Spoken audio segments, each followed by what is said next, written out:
Countdown. We're live.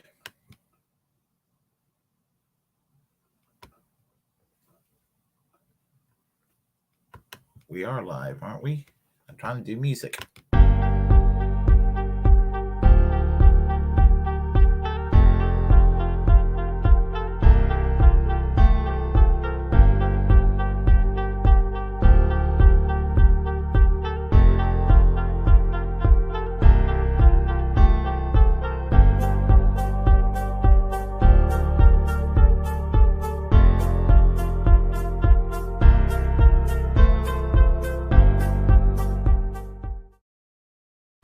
Hello, I'm Willie Bragg. Welcome to another edition of the Willie Bragg Show, where I like to discuss politics. And the thing about it is, I like to discuss politics from a perspective of somebody that's in the outside of the mainstream political discourse. And being on the outside means that I'm an independent, meaning that I do consider myself part of a movement that thinks beyond red and blue, beyond Democrat and Republican, because I really do detest the two-party system, highly so. So while detesting the two-party system, I also sometimes I look within the two-party system and I can decipher sometimes that not all Republicans are alike and not all Democrats are alike. But there are diehards out there that think that, I'm talking about the vote blue, no matter who, people that think that all the Republicans are alike. And then you got your MAGA crowd, and you got people who, when Rush Limbaugh was alive, that drank the Kool-Aid and thought that, there was no difference between, let's say, Hillary Clinton or AOC, for example, and they had that mindset. And then there are people who are totally married to independent politics and view the two-party system as 100% toxic all the time. And I have been in that situation, but that mindset on and off all my life. Actually, I think that the two-party system is toxic. So I can't marry myself into the two-party system.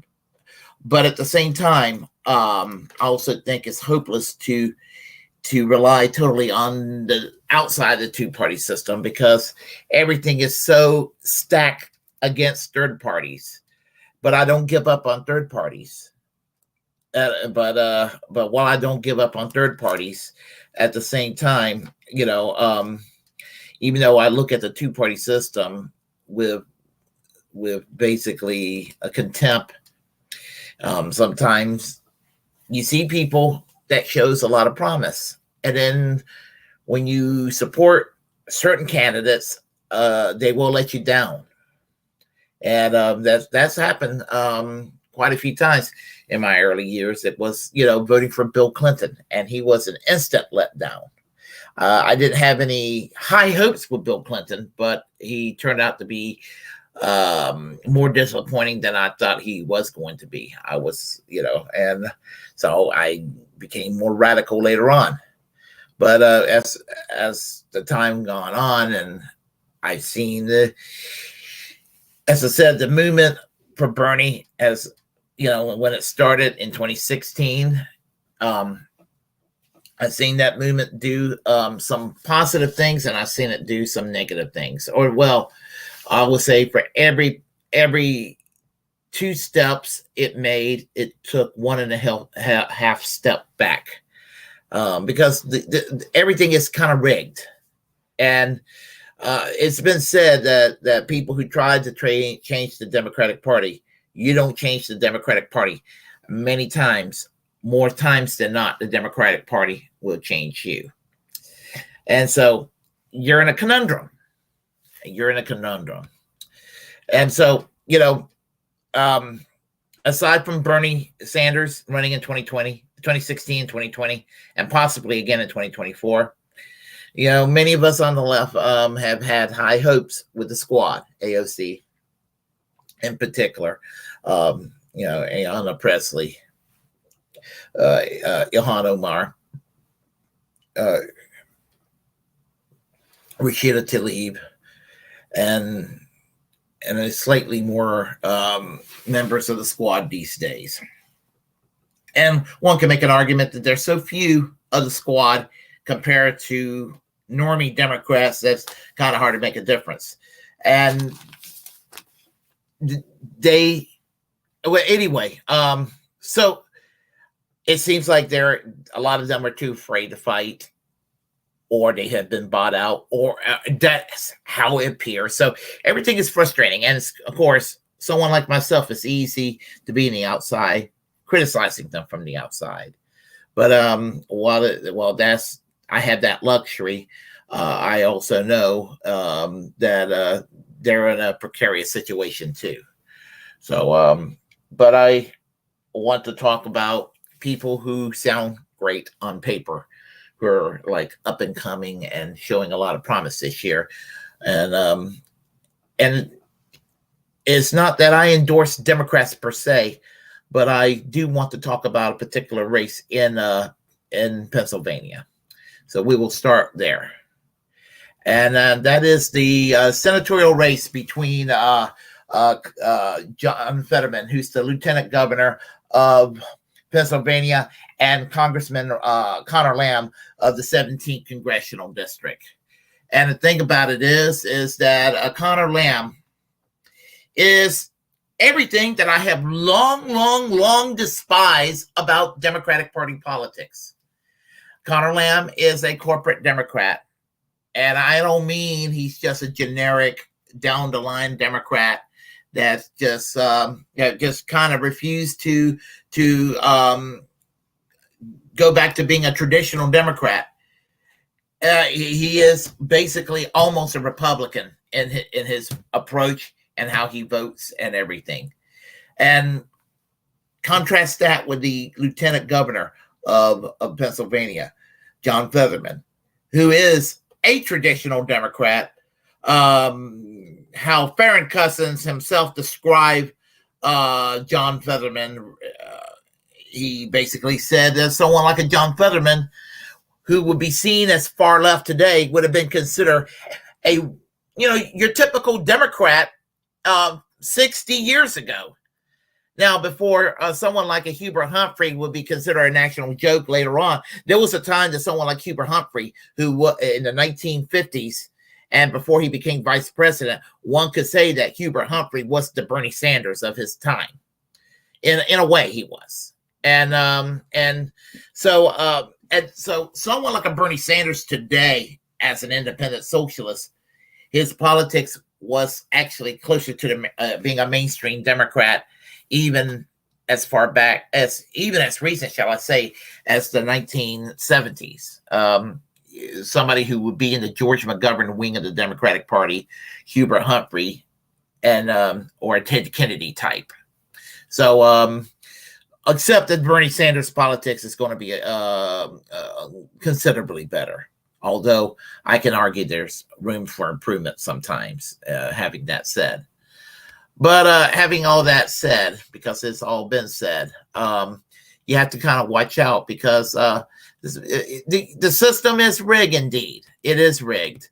Because, I mean, right now in Ohio, in the 11th Congressional District, what's going on there let me find that. Right there it is. In the 11th Congressional District, there is a primary battle going on between Nina Turner and Chantel Brown. And most of us know about Nina Turner, who was a campaign surrogate for Bernie Sanders in the year 2016 and 2020. And she's pretty much kind of like AOC, very much a strong figure, big time presence on the left, and somebody who has a pretty damn set of good politics. I mean, without a doubt. And just like they rigged it against Bernie Sanders and in 2016 and 2020, they rigged it against Nina Turner.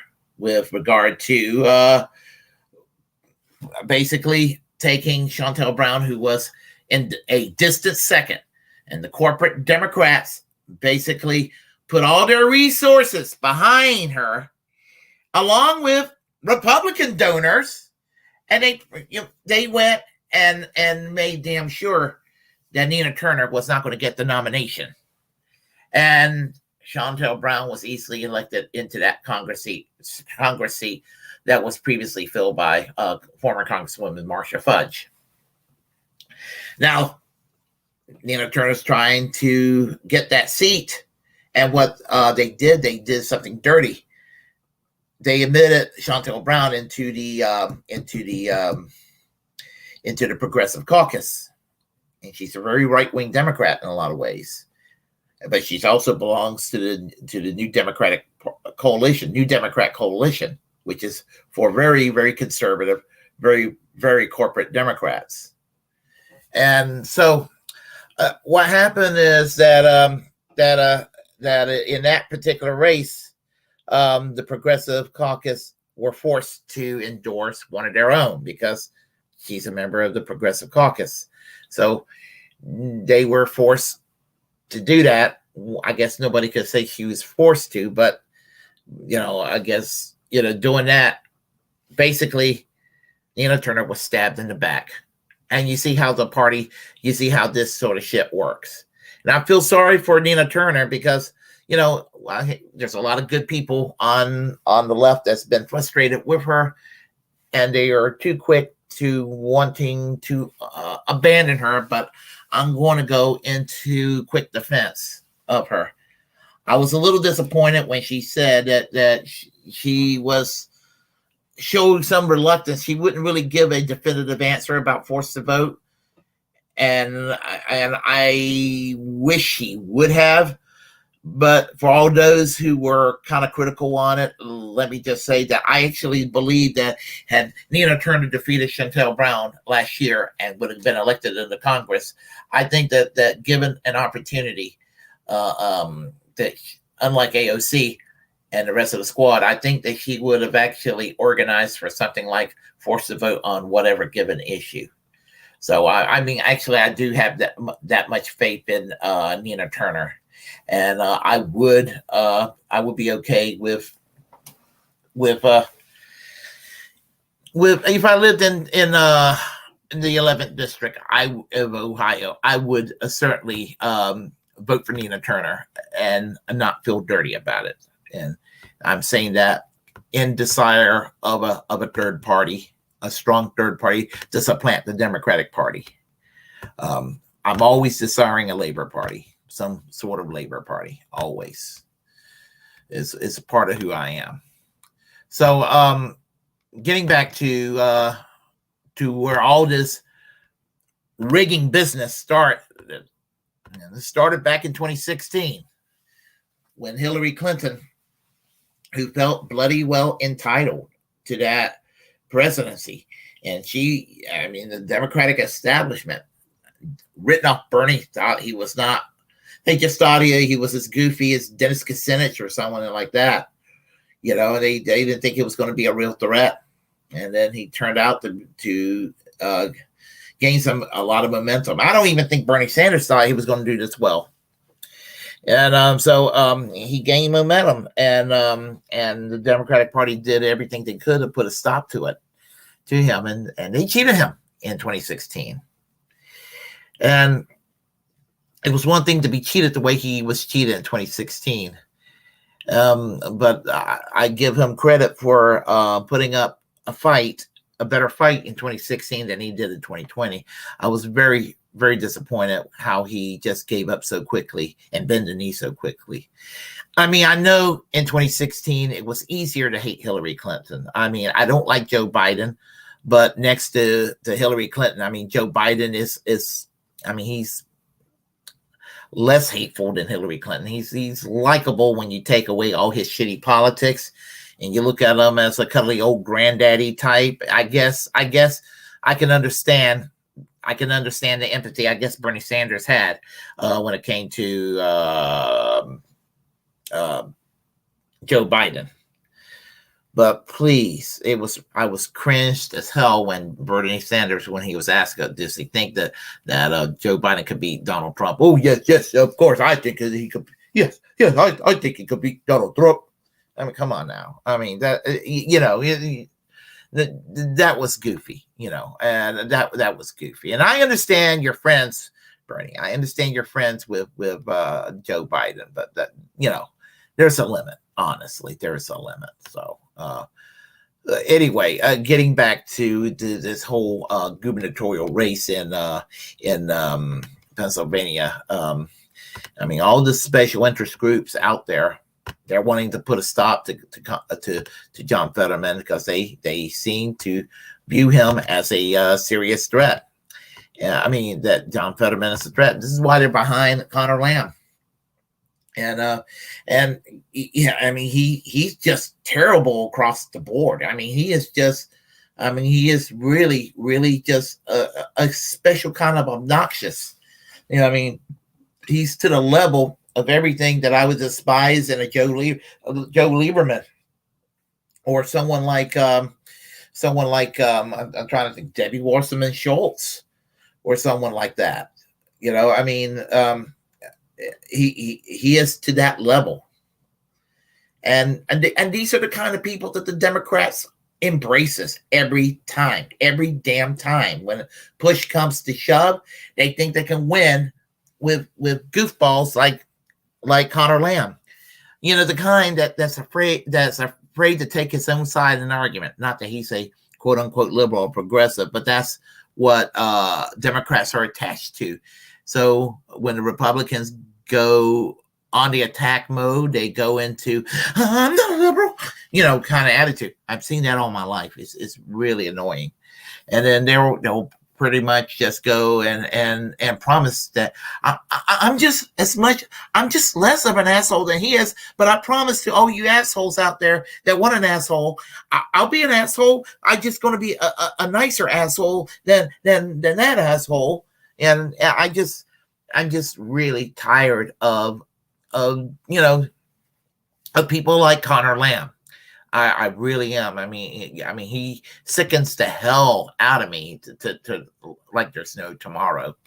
So, and that leaves me with the man of the hour, and that is John Fetterman, who's running for the U.S. Senate. As I said, the current Lieutenant Governor of Pennsylvania. I mean, this guy's like if Jesse Ventura and Bernie Sanders had a love child.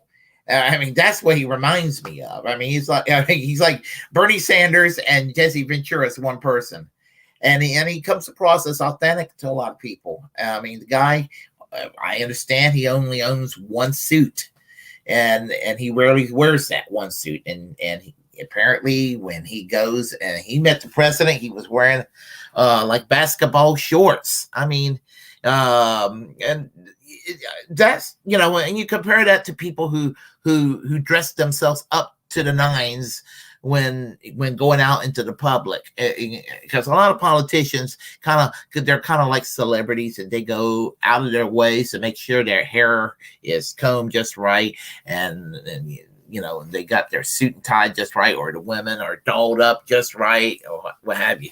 And I mean, and this guy here, he's like, hey, what you see is what you get. And what I'm interested in is policy. And right down the line, they're trying to paint him out as an extremist, because what is he offering? $15 an hour minimum wage, which $15 an hour was a great idea 5 or 6 years ago. Really, it needs to be $20 an hour, maybe 25 at this point. But he, still $15 an hour will still make a difference in certain parts of the country. So, I like the fact that he's championing $15 an hour. He's calling for labor law reform.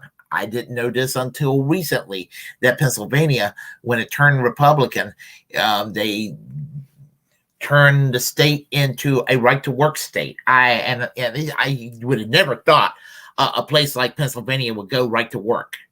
I mean, and I don't want to sound like a Democrat when I sit there and talk about how much Republicans suck.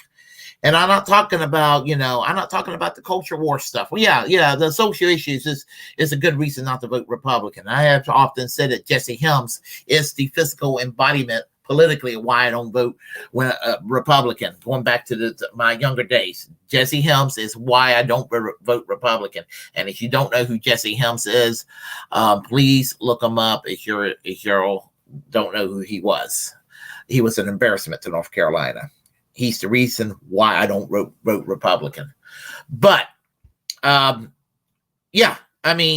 when it comes to economics, when it comes to Republicans, what do they have to offer is more tax breaks to the wealthy. And I mean, how does that benefit any of us? Or deregulation, more deregulation in the workplace, which makes the workplace more dangerous for employees. And then, or things like more union busting.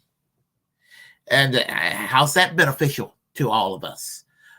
And then some people in Congress wants to streamline at Social Security or Medicare, if not outright get rid of it.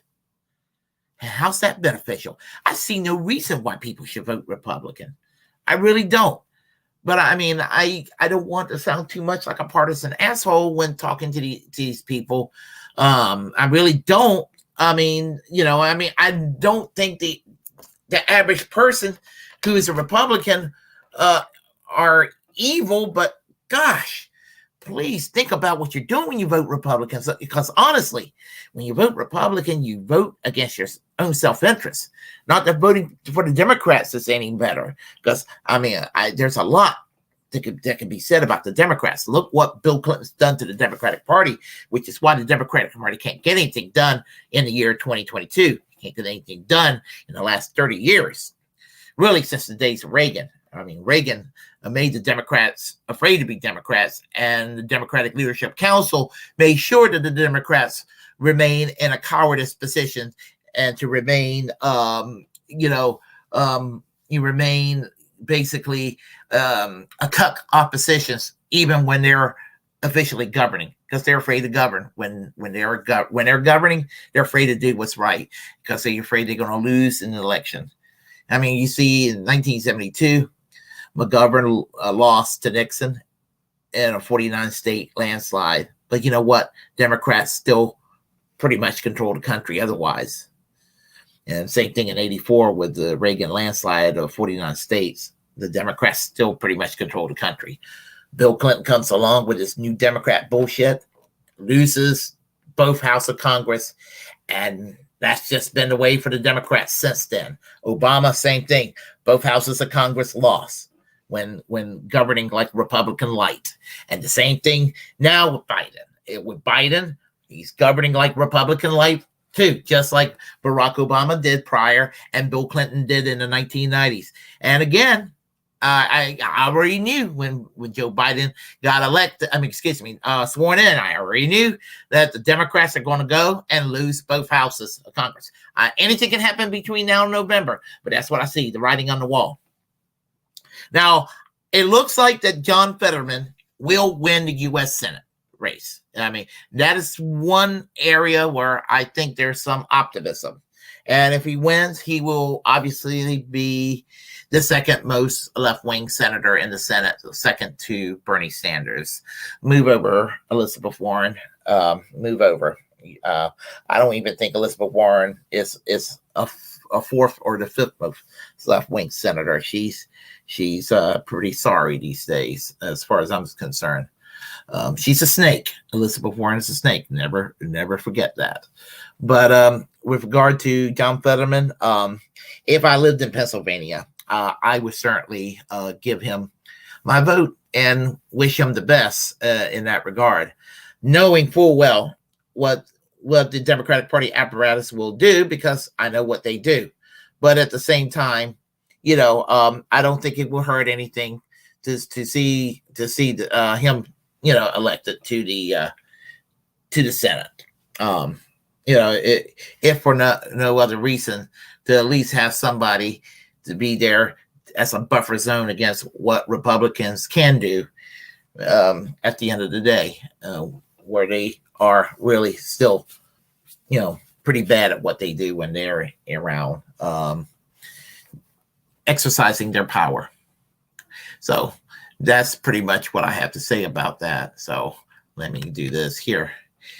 And so they're after John Fetterman, special interest, the insurance lobbies, big pharma, all of them. They're after him, and they're going to make an example out of him because at least on paper, at least on rhetoric, he's offering some kind of change that will make a difference in people's lives. I mean, like a real difference. Yeah. Once he's elected, and if he can actually push for these policies and hopefully not sell out like a lot of politicians can. So that's basically what I'm saying. And I said, if he gets elected, I hope he can do what needs to be done. So there is that. If you like before I say that, I just want to say, Hot Retarded Chicks is on the chat line. She says, "We live, baby. Hey, how are you?" And I think you were referring to She's Cute. I think you were referring to Chantel Brown. I think you were referring to her when I showed the picture earlier. She is that, but she is also very corrupt. So there is that as well.